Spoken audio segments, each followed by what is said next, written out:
रामकृष्ण हरी माऊली संत नामदेवांची कथा. कथेचे नाव धोंडोबा व गणोबा यांना पांघरुणे. नामदेवाचे वडील त्याला म्हणाले, नामा, आम्ही म्हातारे झालो. तू आता कापड घेऊन बाजारात जात जा. प्रपंचाची जबाबदारी आता तू सांभाळ. नामदेव कापडाचे गाठोडे घेऊन बाजारात गेले. तेथे पुष्कळ व्यापारी आले होते. त्यांनी आपापली दुकाने थाटली. मालाची विक्री सुरू केली. नामदेवाचे धंद्याकडे लक्षच नसल्याने त्यांच्या कपड्यांची विक्री कशी होणार? त्याचे सारे लक्ष ईश्वरचिंतनात आणि नामजपात. संध्याकाळपर्यंत इतर व्यापाऱ्यांनी बराच माल खपवून पैसे जमा केले होते. अंधार पडताच सर्वांनी दुकाने बंद केली. नामदेवही आपले सर्व कापड बांधून धर्मशाळेत गेले. तेथे फराळ उरकल्यानंतर त्यांनी तेथे भजनास सुरुवात केली. नामकीर्तन झाल्यावर ते स्वस्थपणे झोपले. शांतपणे त्यांना झोप लागली. प्राप्तकाळ होताच नामदेवांनी स्नान वगैरे करून गाठोडे पाठीवर टाकून घरचा रस्ता सुधारला. वाट चालता चालता त्यांची दृष्टी एका शेताकडे गेली. तेथे पुष्कळ लहान मोठे धोंडे इकडे तिकडे पडलेले त्यांना दिसले. दिवस कडक थंडीचे होते. उघडे पडलेले दगड पाहून बिचारे धोंडे थंडीने काकडत पडले आहेत.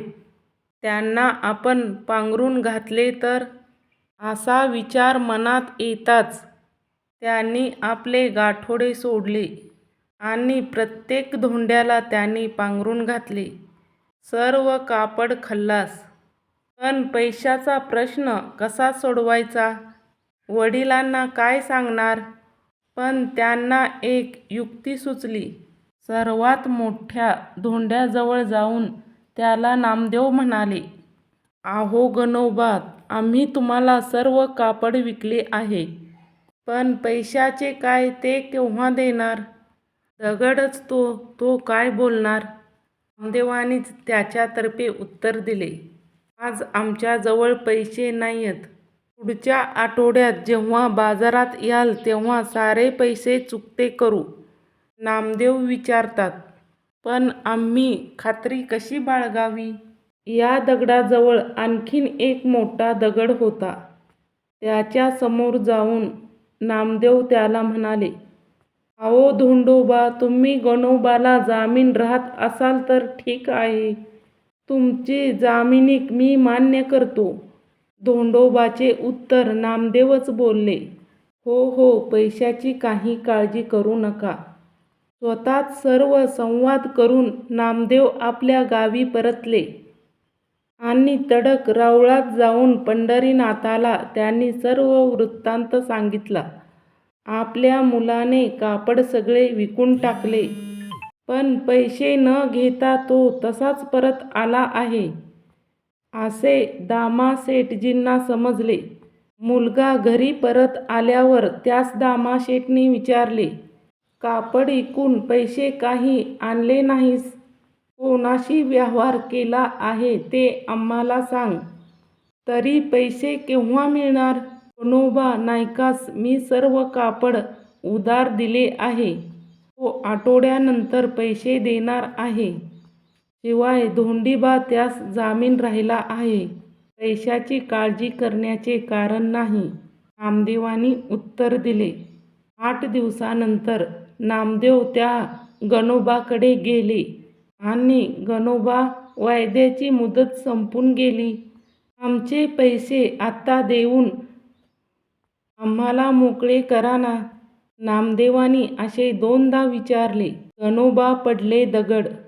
काय ते बोलणार? ते बोलत नाहीत असे समजून नामदेव त्यांचे जमीनदार धोंडोबा यांच्याकडे गेले व म्हणाले, गणोबा आमचे काही पैसे देत नाही. तुम्ही जामीन आहात तेव्हा तुम्ही पैसे देऊन टाका. धोंडोबा काही बोलेनात. ते कसले बोलतात? तेव्हा नामदेव म्हणाले, तुम्ही पैसे देत नाही तर चला आमच्या वडिलांकडे, तुम्ही जामीन आहात. असे म्हणून धोंडोबांना लोटीत नामदेवांनी त्यांना घरी आणले आणि तळघरात कोंडून ठेवले. त्यावेळी दामासेठ घरी नव्हते, पण थोड्या वेळाने ते घरी आल्यावर नामदेवांनी एक मोठा दगड घरात आणून ठेवला आहे असे त्यांना कळले. नामदेव त्यावेळी देवळात विठोबाकडे गेले होते.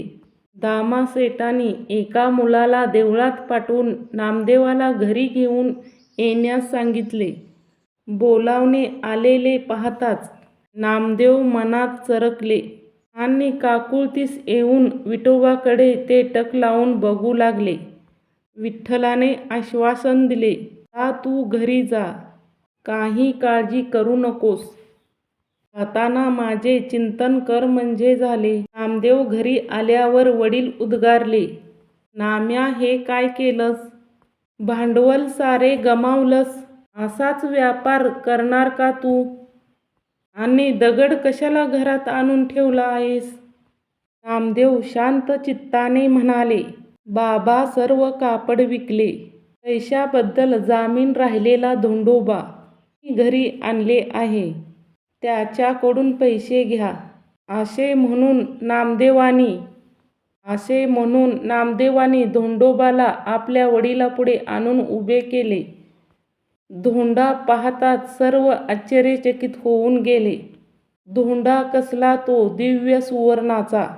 नामदेव म्हणाले, त्याच्याकडून कापडाचे पैसे वसूल करा आणि बाकीचे गणोबाकडे परत करायचे आहेत.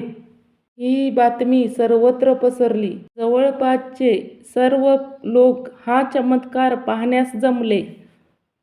विशेष गोष्ट म्हणजे हा धोंडा ज्या शेतातील होता त्या शेताचा मालक आपला धोंडा मागण्यास धावत धावत आला. हा धोंडा माझा आहे, मला तो परत मिळाला पाहिजे. मालक उद्गारला, कापडाचे सगळे पैसे चुकते करा आणि दगड कुशाल घेऊन जा. नामदेव बोलले. मालकाने हर्षभरित होऊन सर्व पैसे देऊन टाकले आणि धोंडा घरी नेला. घरी जाताच सुवर्णाच्या धोंड्याने आपले मूळ रूप धारण केले. मालक खिन्न झाला. त्याने तो धोंडा उचलून नामदेवाच्या घरी आणून टाकला. त्या धोंड्याची पूजा अद्यापही होते.